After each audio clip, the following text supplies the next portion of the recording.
Yo, what's up, everybody? Welcome to Fatman Live. Been crazy busy here. Just want to go over a couple of things before we start the show. I know nobody came from me tonight, um, but it's all good. See, I don't mind.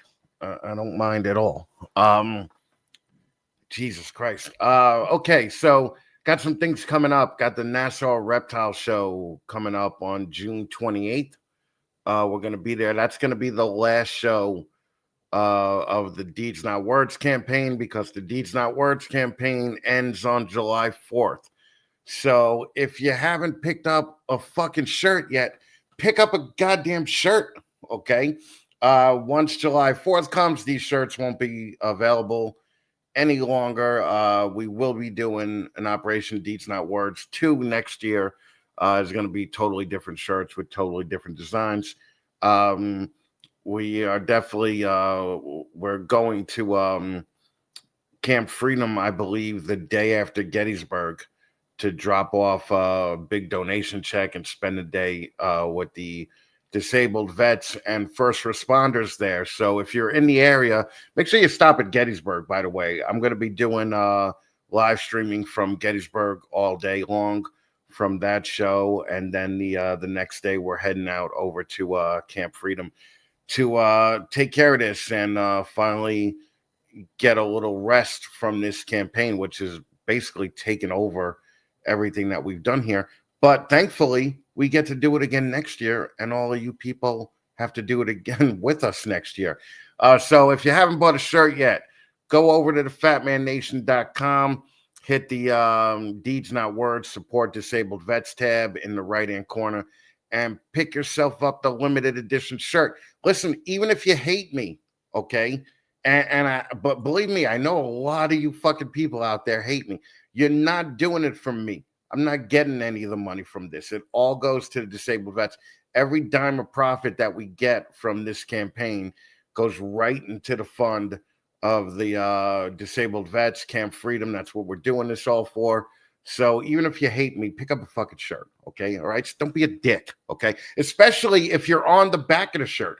I can't believe there are people on the back of the shirt who haven't bought a shirt yet. Like, what the fuck is up with that, people? Okay? Come on, step up. That's all I'm saying.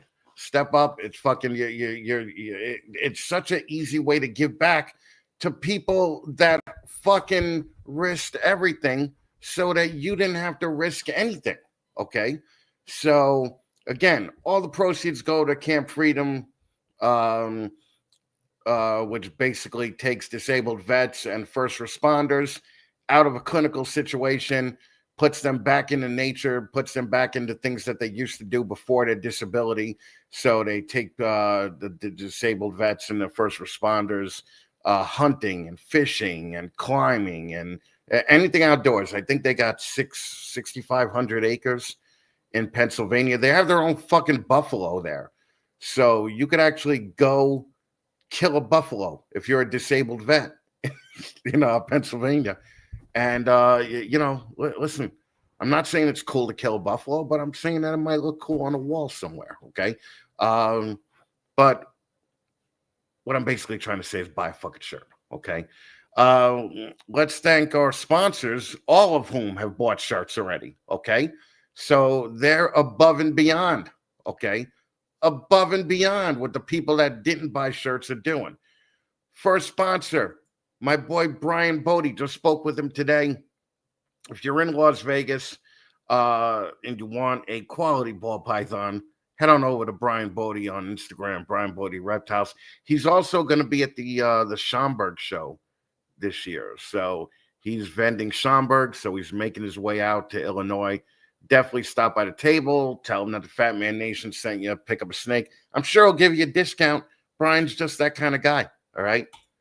Steve Conduit over at Conduit Constrictors. I'm going to be with him in Gettysburg next month.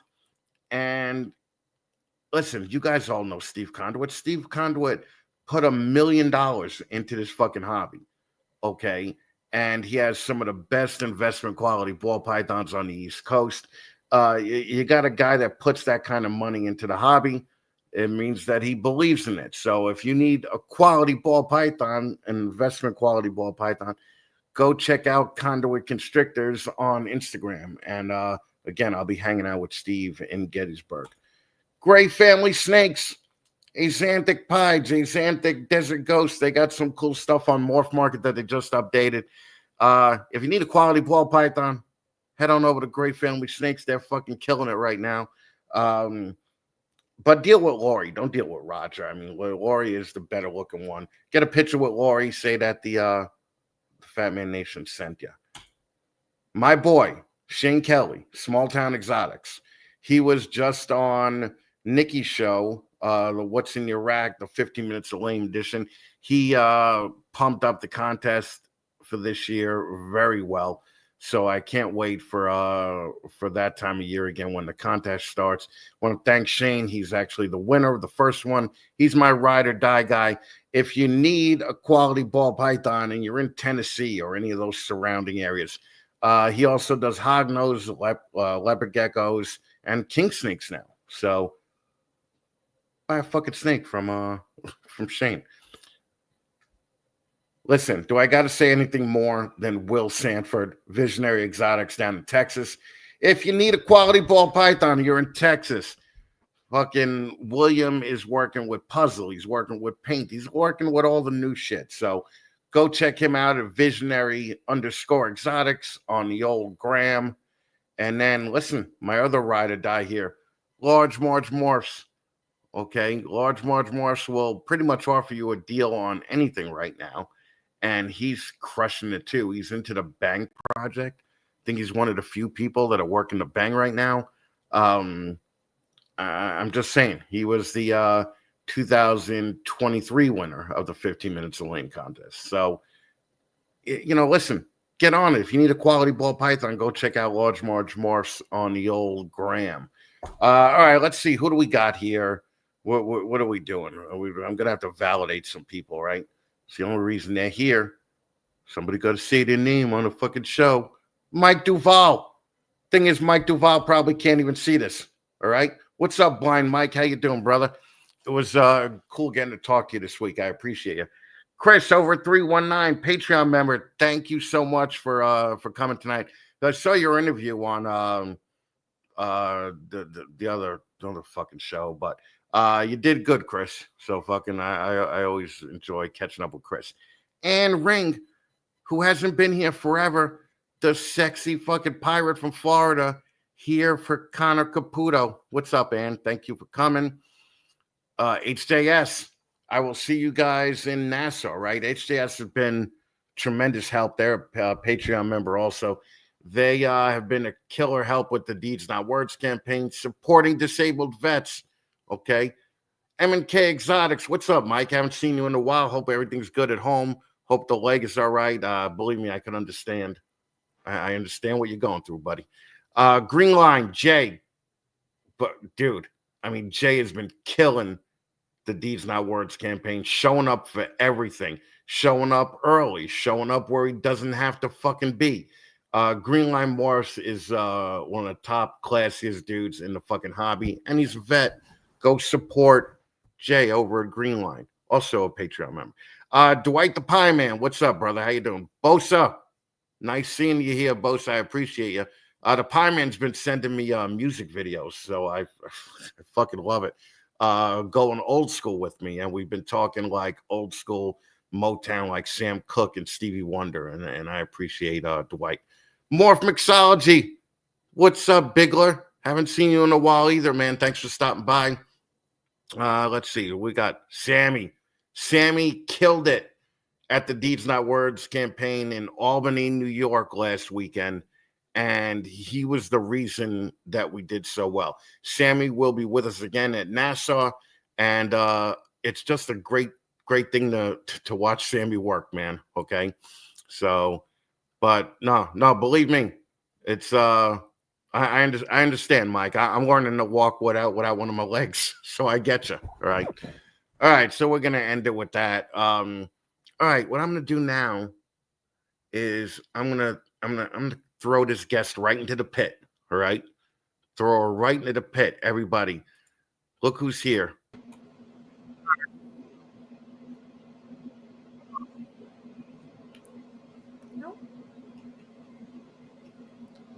hear you, Chris. Oh God, can you Oh, hear there me you now? go. Now I can hear you. Okay, all right. Sorry. You went away for a second. Hi. What's going on, Connor? How are you doing? I'm good. How are you? Now, this is the first time that we've talked, right? Mm-hmm. And you were brought to my attention because you came up in my feed. You were hot blonde. You knew what you were doing.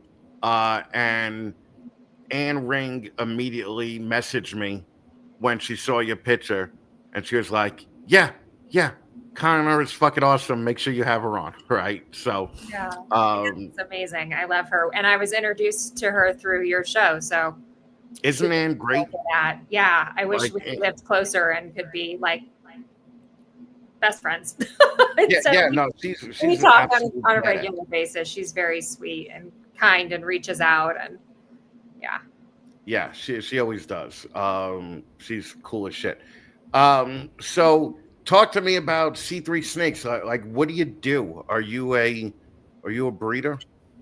I am not a breeder. I am a keeper. I sort of strategically bought snakes with the idea that maybe at some point I would want to breed and that I wanted to have pairings that made sense if I ever decided to do that.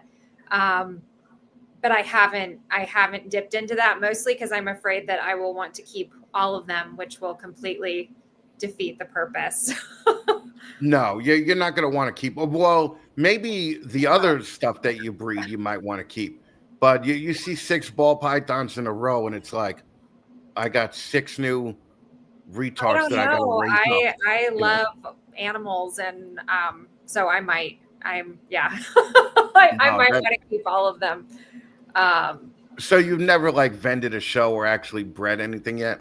no, I haven't. I've got some females that I was sort of growing up with the idea that maybe I would, but I don't know.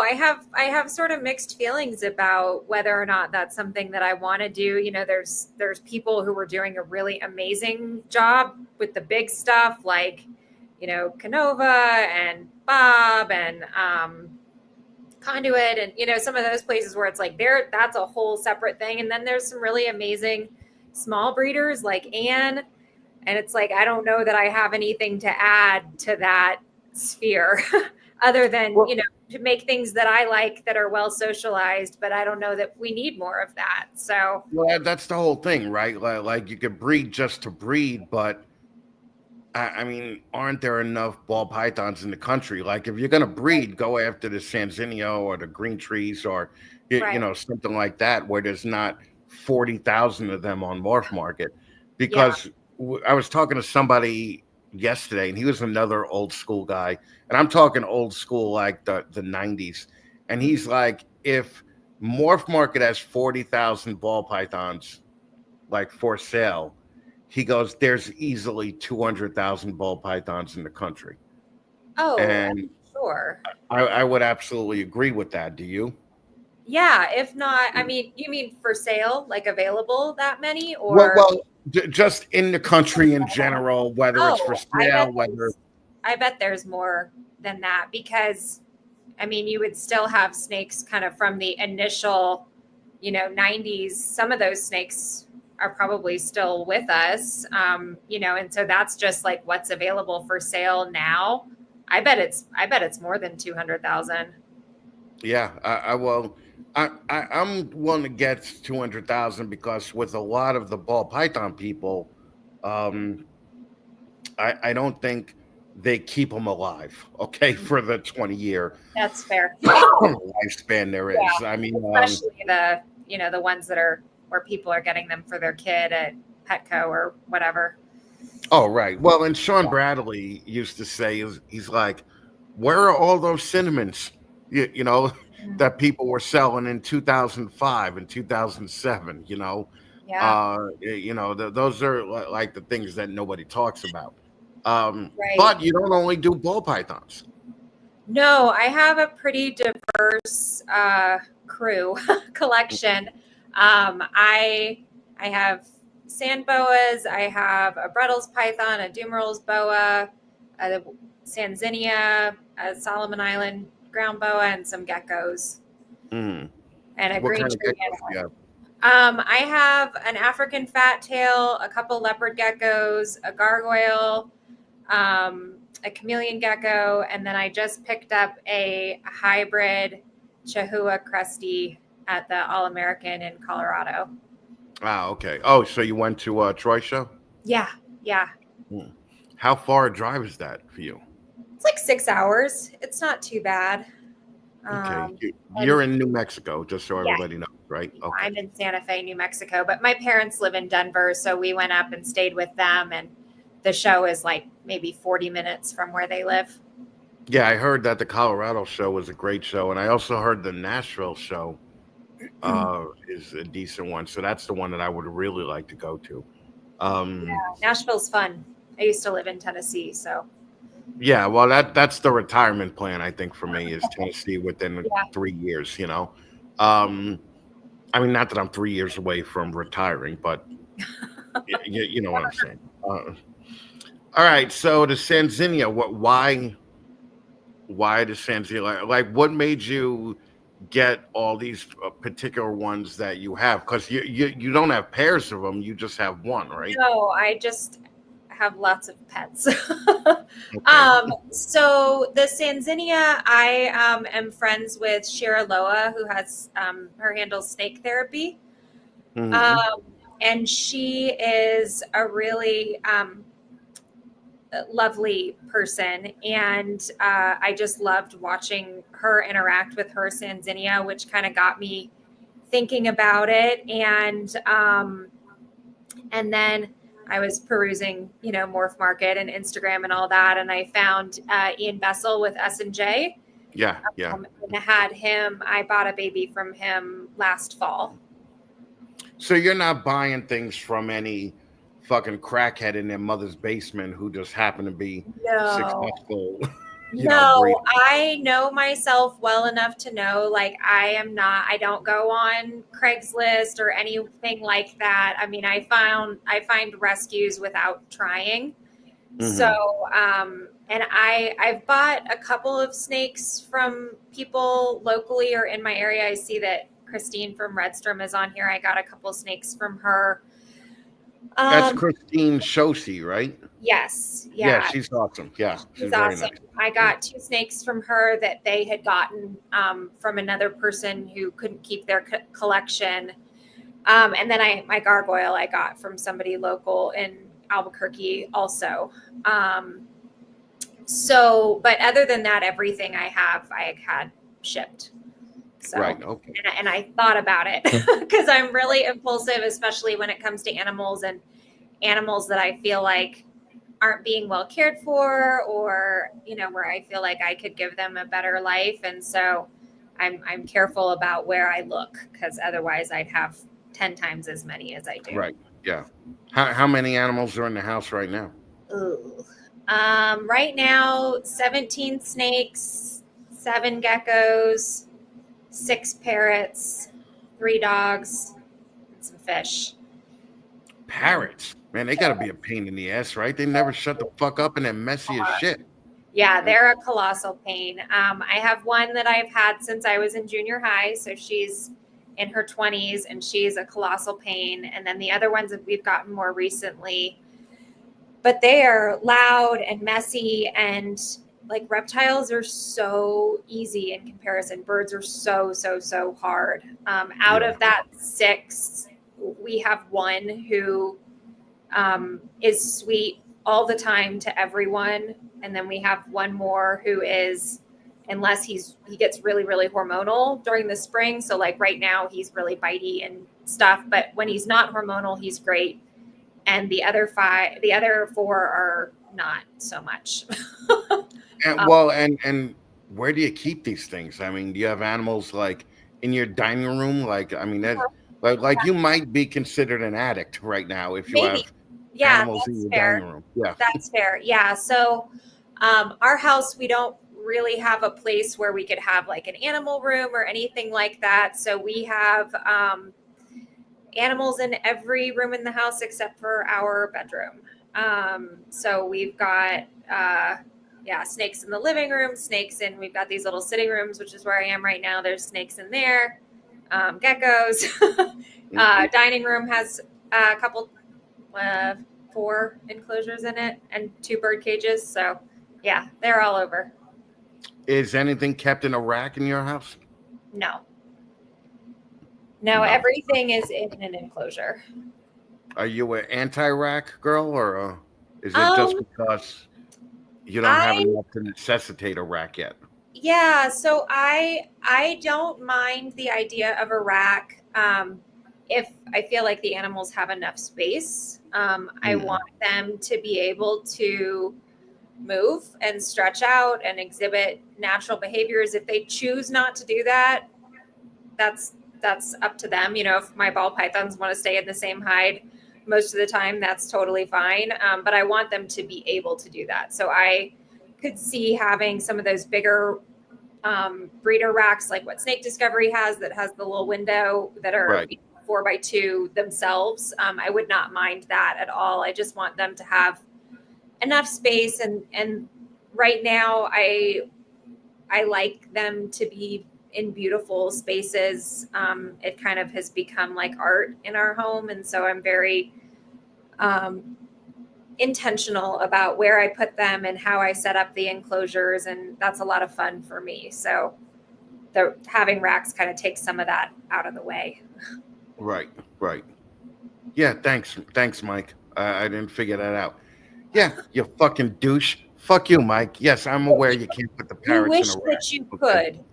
That would be nice. You could just like close the drawer, put them away. Yeah. Possibly that helps on the clothes. Yeah. But what cages?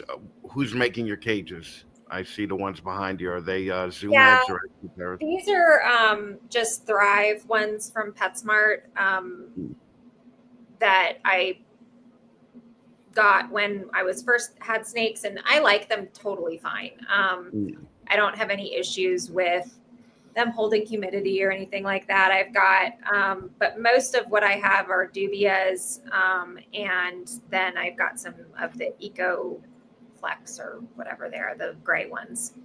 Okay. We won't talk about that, but okay.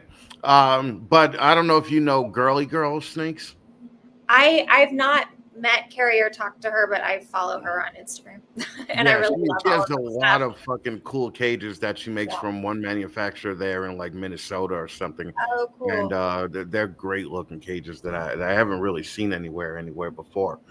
I've had to be because I have so many animals, I have to be conscientious about my price point. I mean, I've already spent like $1 bajillion getting that set up and all that, you know, much less I would love to have like a house full of Toad Ranch or, you know, something like that that's really aesthetically pleasing. And that's just not something that I can do right now. So I try to make the best of what I have.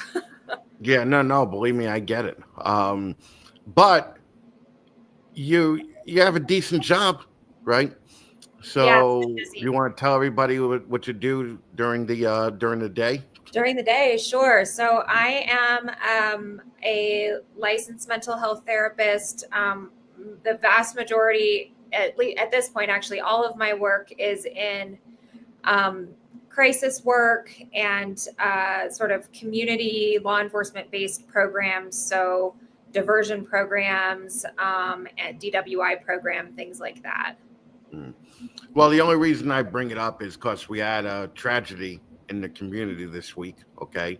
And I didn't know the guy, you know, but I have friends that knew him really well. And we just wanted to bring that up really quick. You have some resources for people if they start feeling some sort of way? Sure. So a lot of what I do as a crisis therapist, I go, our team is dispatched through 911. We go out with police and fire to emergency calls. And a lot of those are for people who are experiencing suicidal ideation, so having thoughts about killing themselves, people who have attempted to kill themselves, and folks who have completed suicide to then go and talk to the family. So that's something I have lots of experience in. And in my relatively brief time in the reptile community, I've seen that there have been several completed suicides of people who seem to have been really important in the community, and who obviously a lot of people care about them and are touched by their death. And so, I think some of the most important things when people are having thoughts about suicide, that's a pretty normal experience. There's a huge percentage of the population that does have thoughts about suicide, and a very small percentage of the population that actually completes suicide. Right. So when you're having thoughts, to talk to people, talk to family and friends, call 988, look for local resources. There are a lot of crisis centers, crisis lines, things like that are local for people, where you'll experience clinicians like myself who are really comfortable talking about stuff, and who can really help you make educated choices about your safety. One of the most important things that I would like to point out, just so that everybody can make those educated decisions, is that we do see the vast majority of completed suicides are men, as opposed to women. Women attempt suicide more.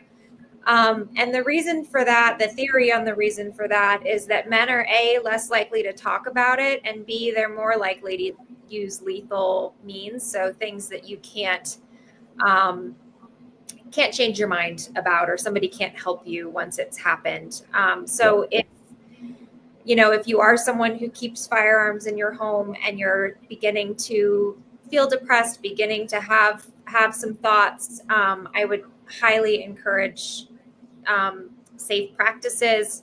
Sometimes that's as simple as keeping firearms and ammunition separately, getting trigger locks, things like that. Just these like itty bitty things. It doesn't mean that you have to necessarily give up your guns, give your guns to somebody else. But just create some roadblocks for yourself, because what we know is that completed suicides, by and large, I can think of a couple of exceptions that I've dealt with in my work, but by and large, it's a very impulsive decision. So if you can create some space for yourself that gives you some opportunity during that decision-making process, it can really increase people's safety. Right. And I just want everybody to know, I promise that I will bring this back around to something funny. Okay. I didn't mean to drop the tone in the room. Okay. And I'm not going to do the obvious joke that, why do men die before women? It's because they want to. Sure. That's not a good one for right now, I don't think. Why do women not complete suicide? Because they can't do that right either. I'm not going to make those jokes. That's low hanging fruit. Okay, that's low hanging fruit. I'm not going to do that. Better than that, Chris. But listen, I just want to say, listen, if you're feeling some sort of way, don't be a dickhead. Fucking talk to somebody about it. Okay. Even the biggest asshole that I know, the world is better with that asshole here than without him. So stop being a douche. Don't be a fucking idiot. Fucking don't kill yourself. Don't fucking harm yourself. Don't do anything fucking stupid. Like Limey always says, don't be a cunt. You don't even know what other people are going through. So for all the people that are having those thoughts, fucking reach out. What was the number to call? The 988? So basically what that does, it functions like 911. It connects you to your closest crisis line. Usually those are, kind of funded by the state, things like that, and they'll help you get connected to resources in your area. Okay. Well, thank you for that, for letting everybody know that. Listen, something you said that really irritated the shit out of me was when we were talking prior to this interview, and I was like, "Oh, you're in New Mexico." Yeah, you do Roswell, and you said, I went to Roswell once.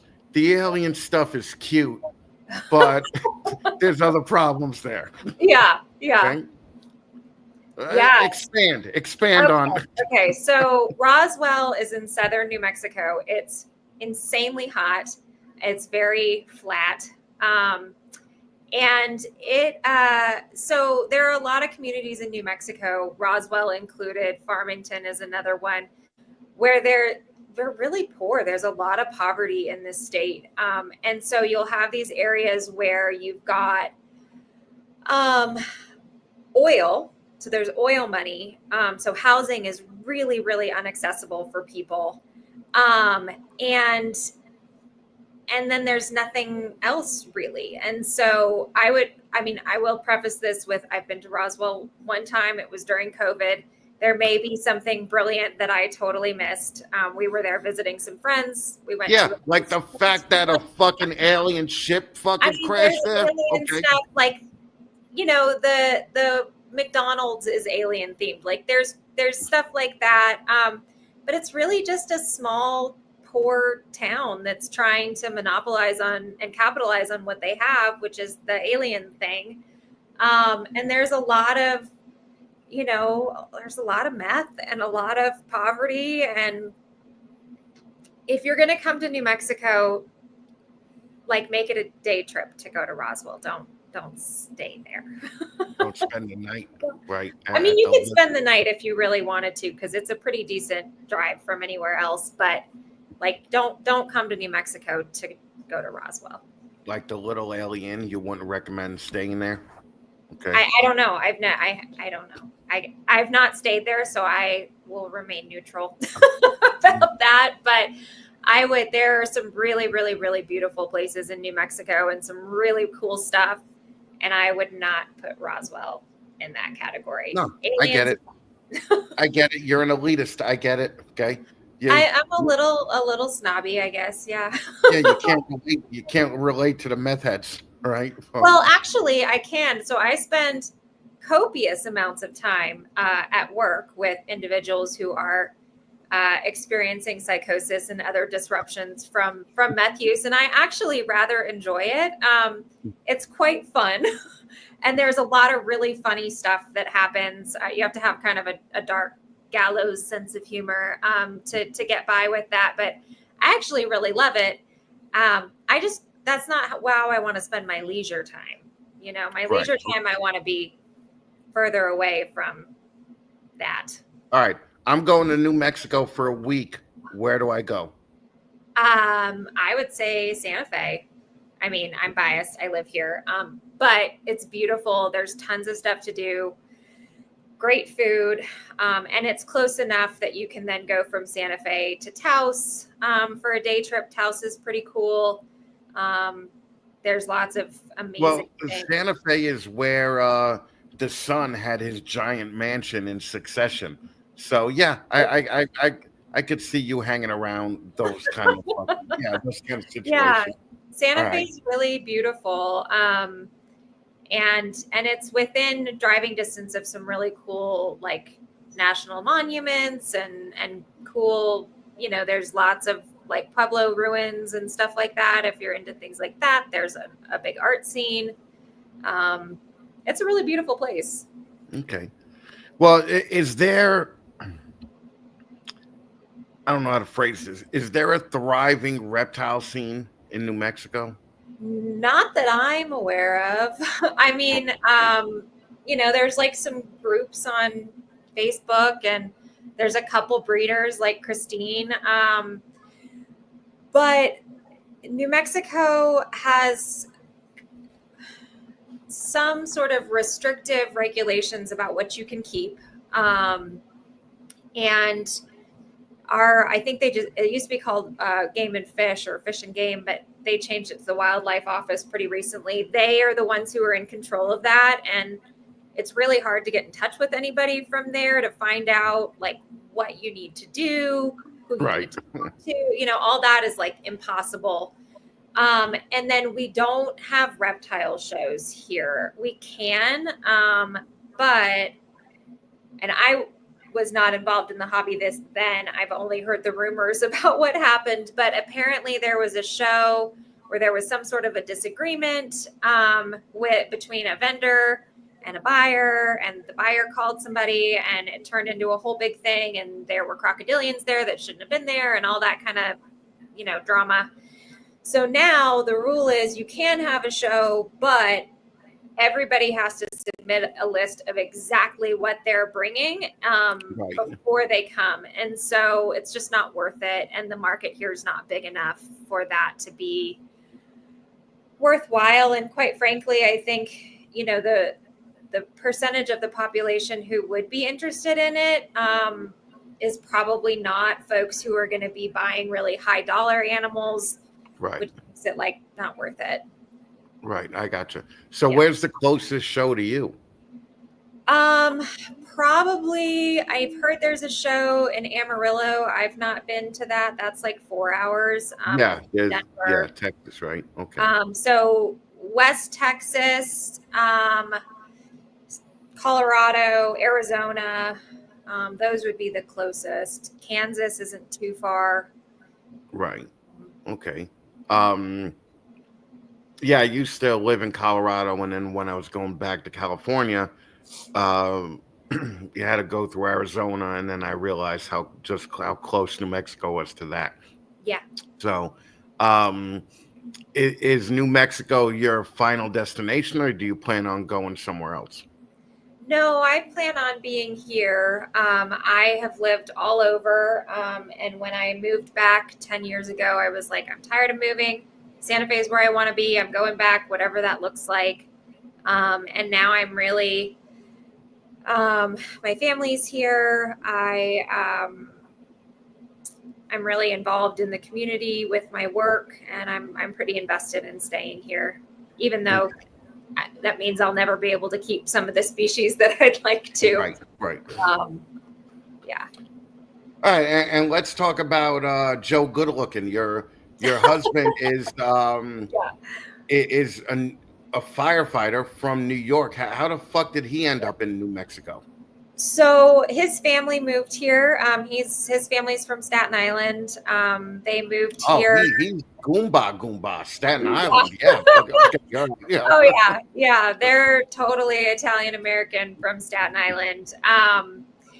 So they moved out here. There was a big, I can't remember exactly what they call it, but like a migration of Italian families from New York to Rio Rancho, New Mexico, which is now sort of a suburb of Albuquerque.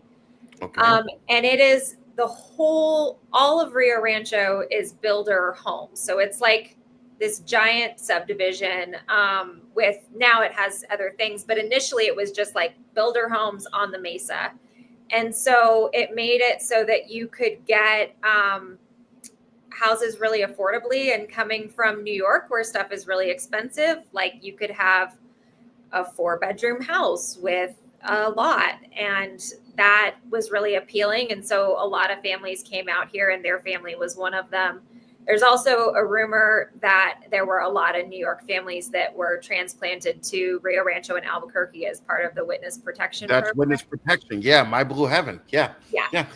So I don't know to what degree that's true or not, but that's the rumor. Yeah. So yeah, your husband's family is in New Mexico, all pissed off because they can't get arugula. All right. So I get it. Yeah. No, But I haven't heard of the mass migration. Like I would have never thought New Mexico was similar to Florida, because I know in Florida apparently a ton of New York people go to. I don't know why. I wouldn't go to either or, to be totally honest. All right.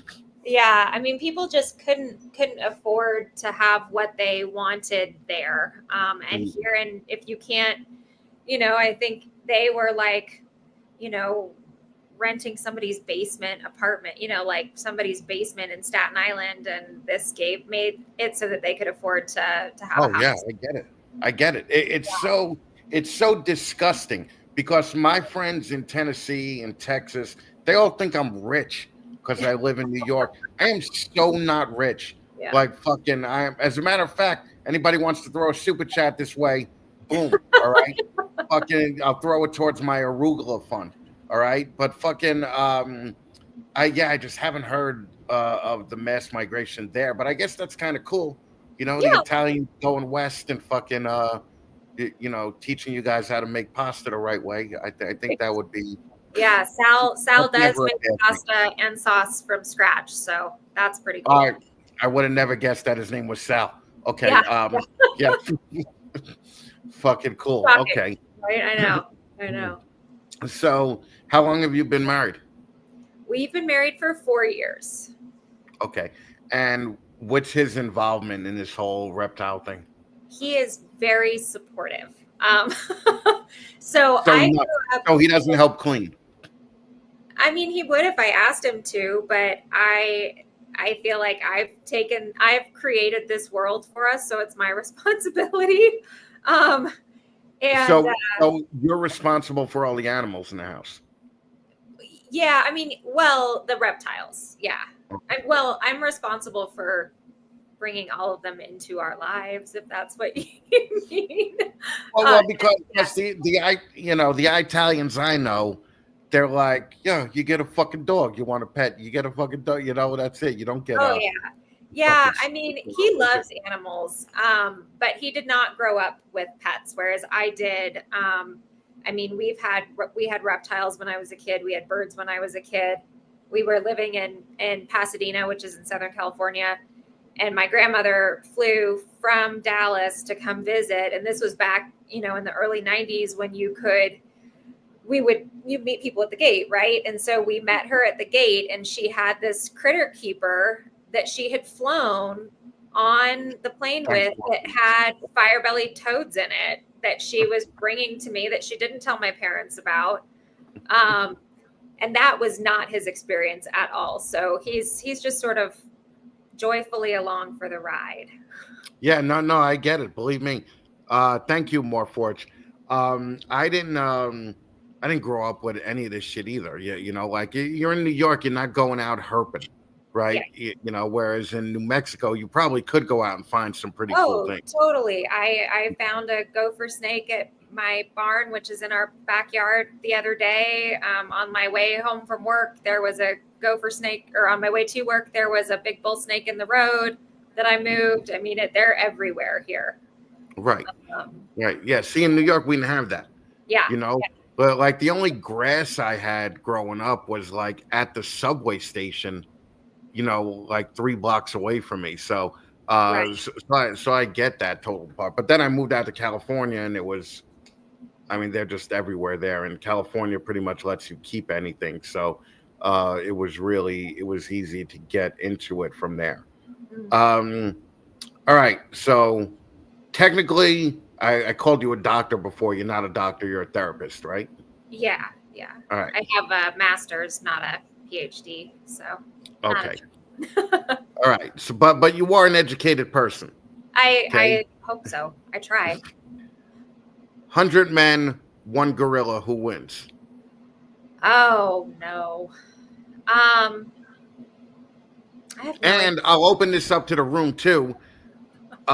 This is 100 25 to 30-year-old men. So men in the prime of their life. Men like your husband, okay? 100 sows versus a silverback gorilla. Who wins? I mean, what's the goal? Are they fighting? Is that it's to the death. It's to kill. Yeah, without a doubt. I mean, I guess theoretically you've got 100 men. Maybe a couple of them could work together and take down the gorilla. I don't have any confidence that all 100 would be able to work together and come up with an effective plan. I don't have confidence that a couple of them could get together and fucking come up with an effective plan. Right. But what I think would happen is I think they would all get together and they would be psyched, right?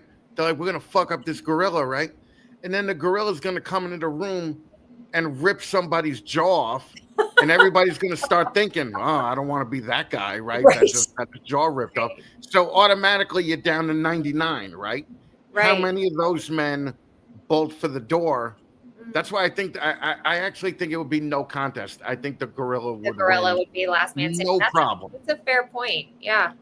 I think the gorilla would grab one guy by the ankles and start using it like King Kong did in fucking Kong vs. Godzilla and start hitting the other guys with them, right?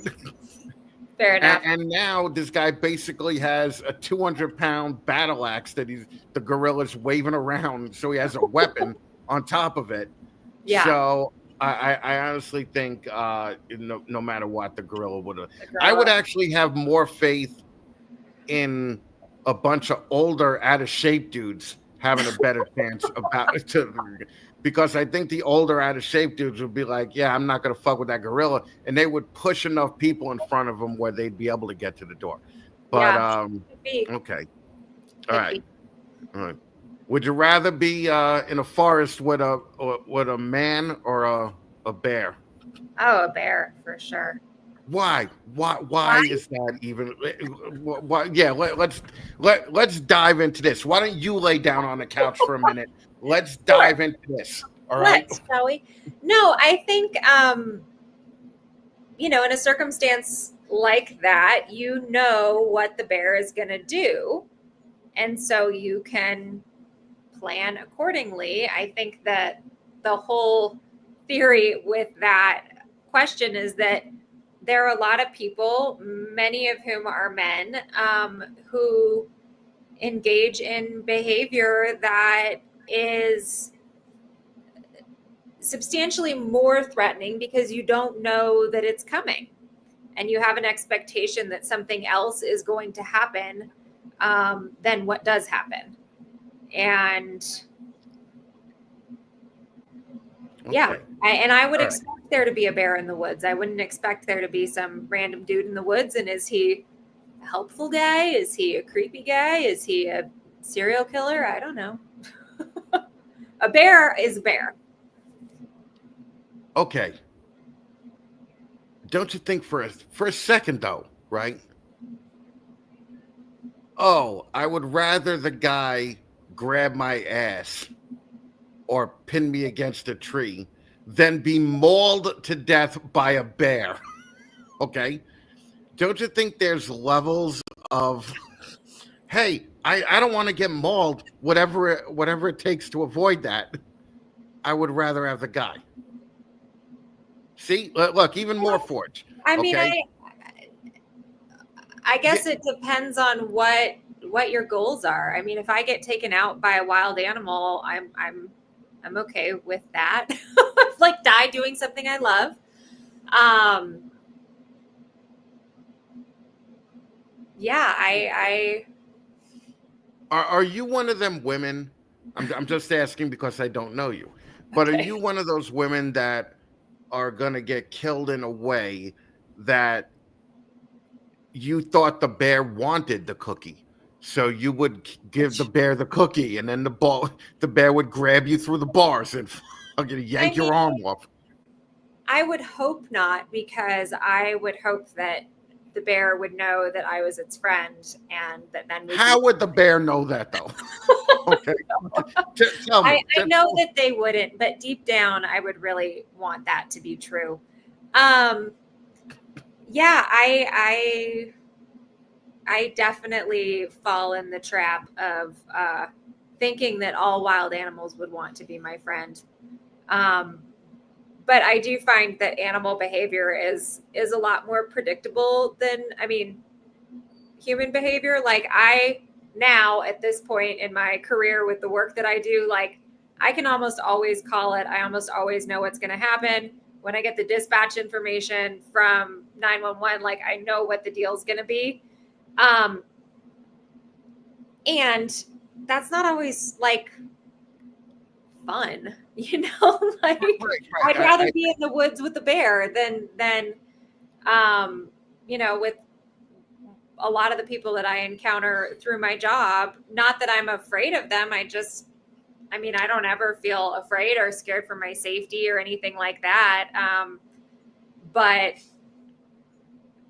I'd rather, I like bears. So well, no, I like bears too. Okay, I'm sure Grizzly Man liked bears a lot too, up a until the little too second they much. ripped his arms off and ate him. Sorry, my dog is being a butt. Now, Ann said I'm really reaching here, but I kind of agree with John over at Morphs, who said 99.9% of men aren't going to do anything like that to you. Would you agree with that number? No, statistically, that's wrong. That's wrong. Yeah, the statistics are much higher. I think it's 3 out of 4 women have experienced some form of sexual assault. So 99.9, 3 out of 4? not 0.1% of guys who are doing that. Wait, 3 out of 4? You're saying? Yeah, I think that's a lie. Because because 3 out of 4 women aren't even good looking. I got to be honest with you. You know what? It doesn't have anything to do with that, though. It's it not has about everything to do with that. It's about power and control, not about attractiveness, relative attractiveness or not. So yeah, it's a much higher percentage than 0.1%. Oh, okay. So if it is, what do you think it is? What's the percentage? And you actually know this, right? So what's the? I do. I don't know what the statistics are on that, but you know, there is a percentage of the population that engages in predatory behavior, and then, you know, and I will preface this with my information is outdated, because I haven't really looked at any of this stuff since I was in college. But you know, it used to be that there were sort of social norms. I think it's changed a lot more recently, but social norms around particular behaviors, like on college campuses and things like that, that sort of perpetuated that, whether someone was pathological in their need to engage in those sorts of behaviors or not. There was sort of a social norm around that created unsafe environments. Oh, okay. But theoretically, John might be right, because you said your information's outdated. So it might. Sure. I mean, I think we could have gone from like 35% to 0.1%. Was it 35%? Do you think that it's that high? Yeah, I was going to say that. It's pretty high. But I don't know if 35. I just pulled that. Okay, all right. But it's higher than I would be willing to stake my reputation on it being higher than 0.1%. Okay, yeah, not for none, but so would I. But fucking, okay, you know. Good. I'm glad we agree about that. Yeah. I don't want everybody to think in the room I'm fucking retarded. Where I'm like, 0.1%. Yeah, but believe me, I've spent some time in the reptile hobby. I know there's a lot more than 0.1% of men that are fucking pigs. Okay. Yeah. And I've been accused of being one. So I get it. I understand. Okay. Yeah. But now, since you said that you'd rather the bear. Yeah. Right. Would you get angry if all the men said, I would rather be in the forest with a dog rather than a woman? Because the dog would be more helpful. More helpful? Yeah. No, that's fine. If they want to think that, that's their business. I don't need to change anybody's mind about relative levels of helpfulness. I'm just saying the dog will lead you to water, right? Sure. I mean, I'm pretty good out in the wilds, but I know that that's not always the case. So for men included, yeah. Oh yeah, like I would. I'm like Sean. I would rather not be in the woods at all. Right? Like who the fuck wants to do that? Like fucking. Yeah, I don't. I am not. I don't enjoy camping. Like I want to be able to come back to my house. I do. I like hiking. Fine. I really like to ride horses out in the wilderness, but I don't want to camp at all. Yeah, camping's the worst. They make you sleep on the floor.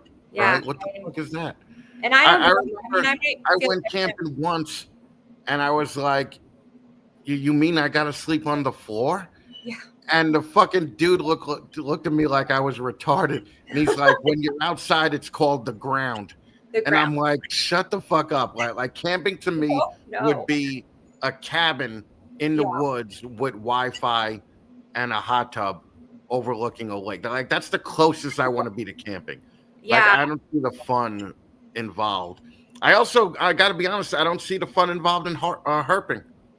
Like Herping. I did a big old fucking rant on this on my Patreon. That imagine if you're a fucking snake and you're sitting in your favorite fucking food spot and you're waiting for 3 days for a fucking gerbil to walk by, and then some dickhead gorilla grabs you from the fucking back, fucking to take a picture for Instagram, and then puts you back on. Now you got to find a whole new spot to wait 4 days and hope that you get some kind of dinner. Yeah, I mean, I've never intentionally gone out and gone herping. Every time I've found something, it's been just here, on the property or out with the dogs for a walk or riding or something like that. And I do enjoy that. I don't know. I sort of feel the same way, especially when I see like habitat getting destroyed to get to them. Right. Like, I mean, don't get me wrong. I loved Dave Kaufman's ball python video. I thought it had really cool information. It was really great to be able to see, where they were and all that. And I don't know. That was ridiculous. That was the most ridiculous thing I've ever seen. I hated like that that like the burrows are getting ripped up in order to be able to get them out. Like they then can't go back to that place. Right. And that I don't care for. Anytime you're destroying habitat in order to see them, I that's not something I would be comfortable with. Yeah. That video was great because it was like, there's a ball python nest 30 feet into this ground. We're going to come in with this bulldozer and we're going to get them. And we're going to get them, right? Yeah. I mean, and I know some of that, that's part of like the scientific process, right? Some of how we learn, anytime there's an animal in a study, in a lab, like part of that is that the animals have to be killed. That most recent hognose study where they did the enriched environments, like those snakes are cold at the end. Right. And as sad as that is, there's something that's being like learned and gained from that then is helping others that come along. We hope that information will be taken in and, but for me to just, or anybody to just go out and destroy a habitat just because I want to find something cool, I'm not okay with that. Yeah, no, I agree with you. Scientific benefit. There's no benefit to the animals that we keep. My interactions with wild animals are like moving snakes out of the road. Right.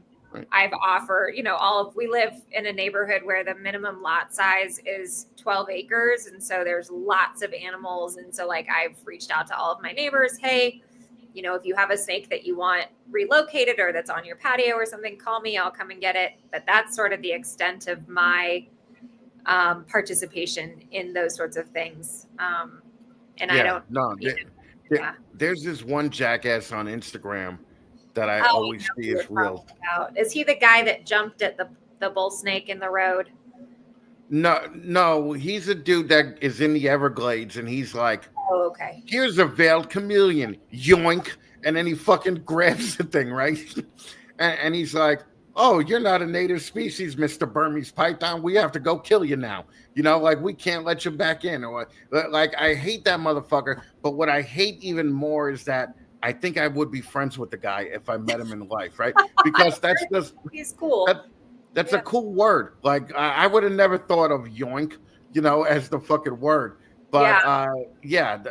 I think that's the same guy. There's this video of him. There's like a bull snake, or maybe it could be a corn snake. There's some kind of a colubrid that's in the road that's clearly already upset, and he like jumps behind it and like lands like laying on his stomach behind the snake. It scares the crap out of the snake, and it's just kind of lame. Yeah, like, no, honestly, a lot of like it's just I see no. I don't know. I'm not self-promoting at all. Like I don't really even like take selfies or anything like that. To me there's a self-promoting quality about it. Like why would anybody care, that I'm Right. like taking a picture with my snake, like myself this afternoon, it just doesn't strike me as something that's particularly of value. And, I mean, I certainly take plenty of pictures of my animals, but I don't feel the need to take pictures or videos of myself with them. Yeah, I noticed that you're It's one of the just few for ego. women that I found on Instagram that there's not a picture of your Sanzinia in between your tits and you're squeezing your tits together and smiling and looking at the camera and be like, Right. I don't know why I just got my snake, like Right. there's so many show me women on the old Instagram now. And Yeah. Well, I mean, honestly, for me, there's two separate things. One is like, that's not how I want to spend my time. And the second is like, I don't think that the internet and the community could handle it if I did do that. So it's really like a safety precaution, for everybody else. oh really? So what you're saying is your Yeah. tits are so amazing that if there was a picture of the reason why I don't like it, believe me, I'm a fan of most, all right? I follow most of these women, okay? Yeah. But I don't like when you use the animal as a prop. All right. So that's the one thing that kind of like is like a real iffy thing. Yeah. I You know. mean, I feel like they're so cool and amazing. And, I want other people to see that and see what incredible creatures they are and how lucky we are to get to interact with them. And, my face, my body doesn't have anything to do with that. And I Right. feel like the value that I add is like through my lens of thinking that they're so amazing and I want other people to see them the way that I do, which doesn't have anything to do, with me in that way. Yeah. No, believe me, there's a bunch of people in the chat now saying, Chris, you're such a fucking hypocrite. You had fucking chicks on here that do that. And what I got to say to that is in all seriousness, yeah, I have, all right. But what are you gonna do? All right. And I don't, if that's what somebody else wants to do, great. I mean, there's a woman, I can't think of what her thing is. She's in England. She has false water cobras. She's totally gorgeous and kind of like alternative, and she's got a bunch of tattoos and she's amazing. And if she does that, and then she has like a more X-rated, not snaky Instagram, and I think, maybe an OnlyFans or something like that. And like, more power to her. If she has the confidence to do that and she's can pull it off, great. I have no issue with that. That's just not authentic to who I am. So I'm not going to do it. So you're not anti OnlyFans. You're anti OnlyFans for you.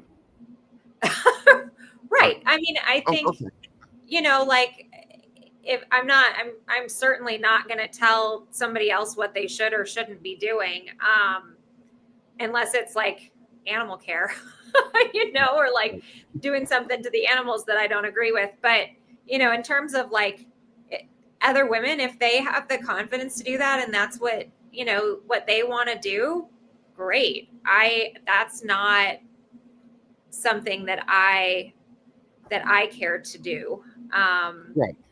But also when somebody does do that, right?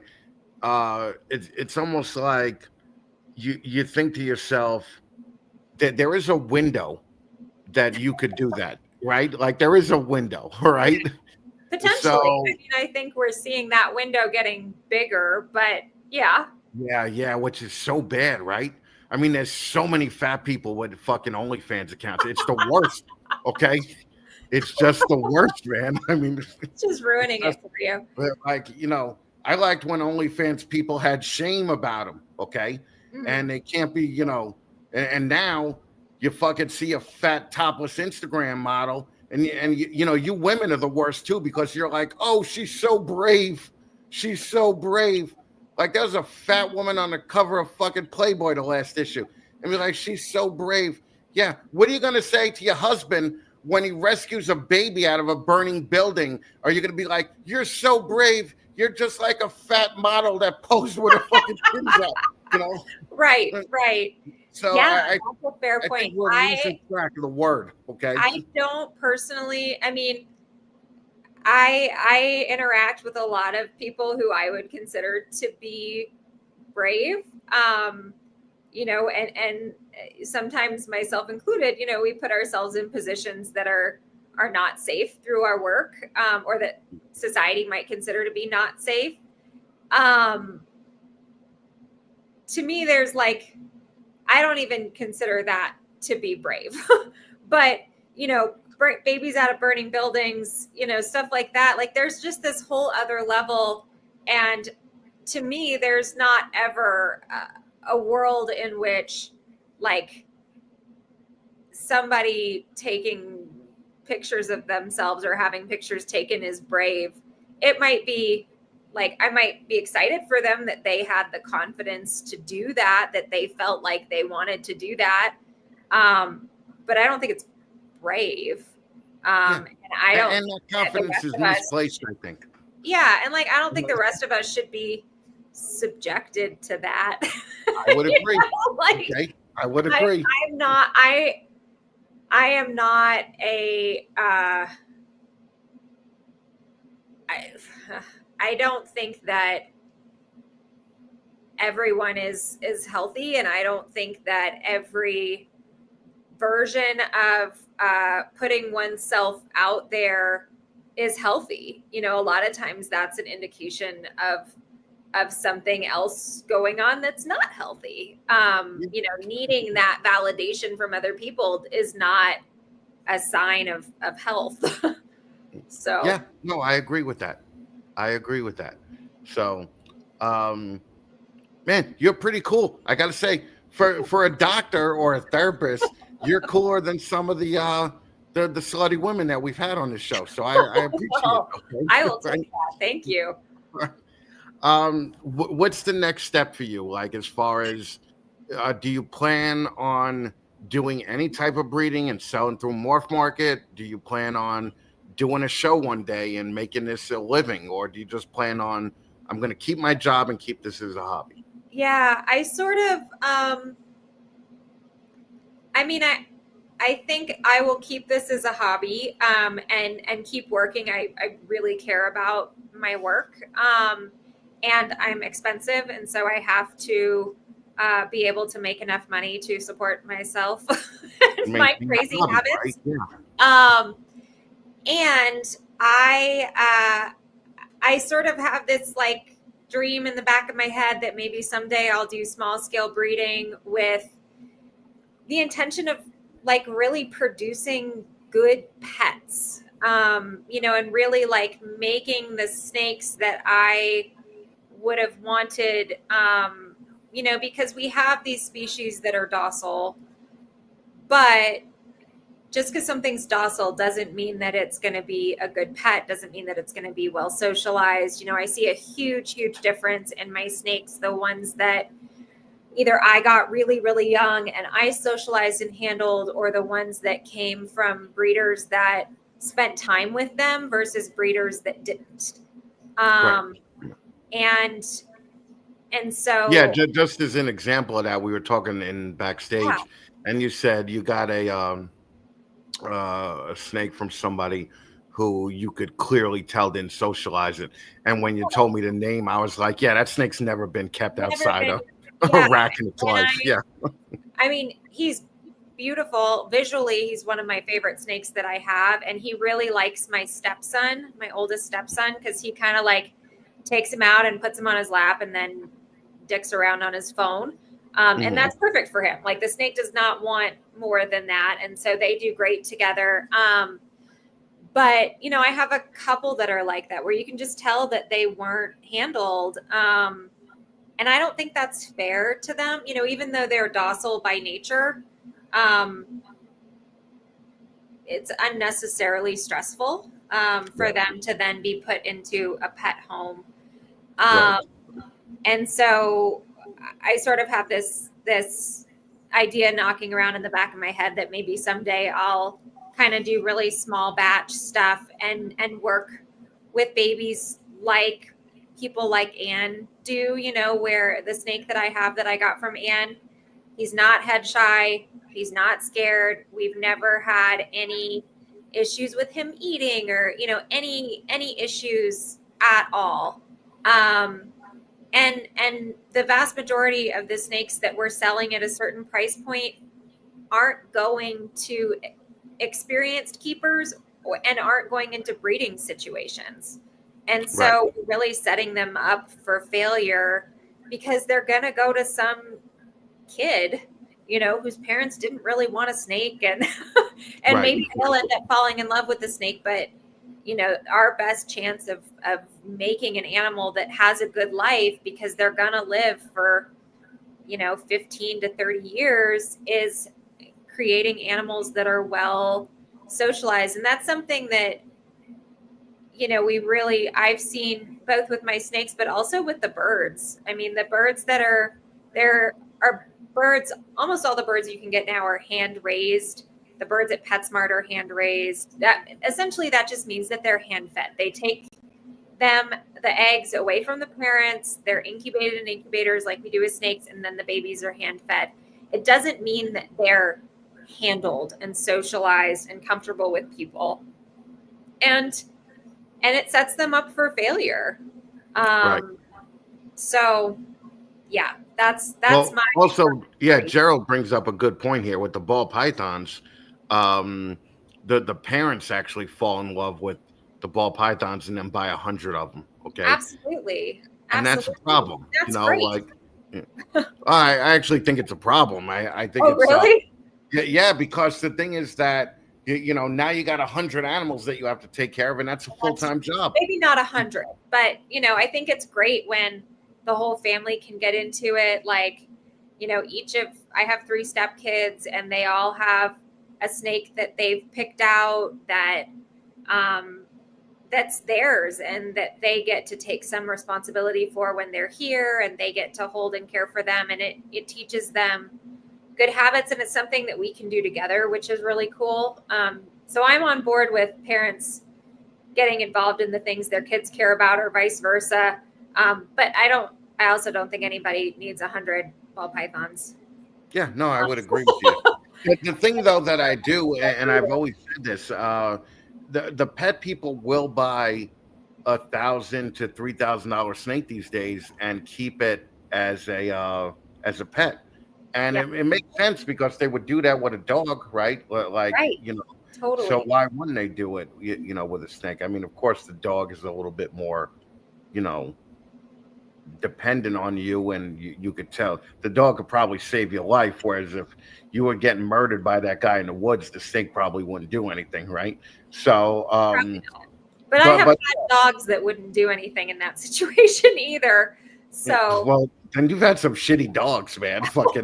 I mean, not currently, but yeah, I think, you know, we really underestimate the degree to which people will invest in their pets and in their animals. And, you know, I mean, you've got a whole industry that's around, like, you know, PetSmart is not making money on the animals that they sell. They're making money on the stuff that they sell you. I mean, I have a little leopard gecko that I rescued from PetSmart. He was $11. He was on sale for $11. And I was like, okay, no one's going to value this little creature for $11, but I will. And, you know, but their whole business model is on you buying stuff for those animals. And I think if we are thoughtful and conscientious about it, we can create animals that people want to invest in because they're a great pet, you know, just like they do with dogs.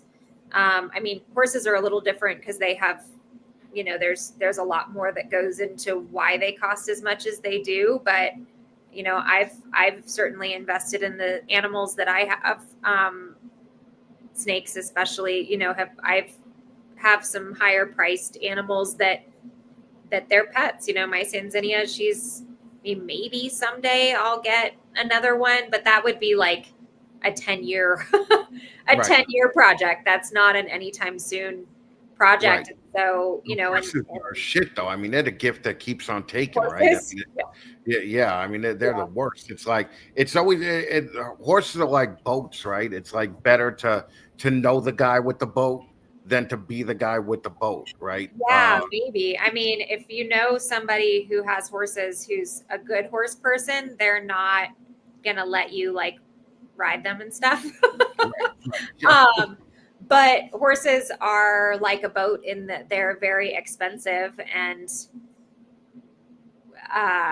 it's a very expensive hobby, and people are gonna think that you're like crazy. Yeah, well, believe me, the And horse people. there's some risk involved, you know. Yeah. Yeah, we used to have Belgian draft horses Oh, and cool. Clydesdales, and I couldn't even touch them because if I touched them, my eyes would blow up and I couldn't see for like 3 days, right? So I was allergic to them. And my girlfriend at the time was always like, "Oh, these are the best pets," until one of them pinned her onto the fucking metal fence and broke her kneecap, and now she's walking around with a metal kneecap. So it's like, you know, I'm past the age where I'm gonna buy something that could potentially kill me. You know, like I just won't do that anymore. Yeah, I used to take a lot of calculated risk. I've been riding since I was a kid. And I used to like, you know, take off bareback with shorts on and no helmet and, you know, do all that. And that is not how I roll anymore. I am much more conscientious about the risk that I take with them. And I have really lovely horses that I trust, but stuff still happens. I mean, I had the worst fall I've ever had. I had in January off of my safest and best trained horse, and it wasn't that the fall was terrible. It was that what I fell on was a problem. And Yeah, it's so look at this. Yeah, Mike, I bet a blind guy and a dude with one leg is probably very safe riding those horses. Okay. we could figure it out. It would be fun. Christ. All right. Well, Connor, thank you for hanging out with me. I appreciate Yeah, you. likewise. Especially now that I know you're a therapist, and an hour with you probably costs $300. So it's like fucking thank you. All Yeah, right. you're welcome. You're welcome. How could people get in touch with you if you want any of these assholes here to get in touch with Sure. So I'm on Instagram. My handle is C3 Snakes. I would love to connect with anybody who wants to. One of my favorite things about having become more active I'm not a social media person really, as I'm sure you could tell by our previous part of the conversation, but I have really enjoyed meeting some cool people through Instagram, through some of these social media connections, through Reptiles, and yeah. Well, just so you know, all the people that are here are awesome people that aren't in it for the money. They're in it for the animals. They're all good people. And I've seen every one of you here tonight. So you guys all have the Fatman Nation seal of approval. But Connor, thank you so much. Do me a favor and just hang out for 5 minutes, and we'll touch base backstage. All right. Sounds good. Thank you, Chris. All right, Connor Caputo, everybody. Master's degree level Connor Caputo, therapist. All right. Yeah. Go follow her. All right. Thanks again, Connor. I'll be right with you. Oh, that was all right, huh? That was pretty fucking cool. All right. See, not only this, we have hot people on who are smart as fuck. That's what we do here. Okay. That's what we do. Now, everybody, again, I don't mean to be a douche and keep bringing it up, but go to fatmannation.com, slip on the disabled vets tag, and pick up a shirt. They're not going to be available after July 4th. As a matter of fact, backstage, I'm going to fucking guilt Connor into getting one too, because Camp Freedom helps out first responders. Their husband's a fireman. I'm going to fucking guilt her into buying a shirt. So if I could do that, you fucking people could go buy a shirt. Okay. So thank you everybody for hanging out. Next Sunday, there may be a Zoom call for all the Patreon people. So I'm trying to figure out if we have time that week And if so, we're going to do that. Thanks, everybody, for coming. I will talk to you guys in about a week. Anybody on Patreon, I'll probably talk to you even before that. Take it easy, guys, and thanks for coming. Bye-bye.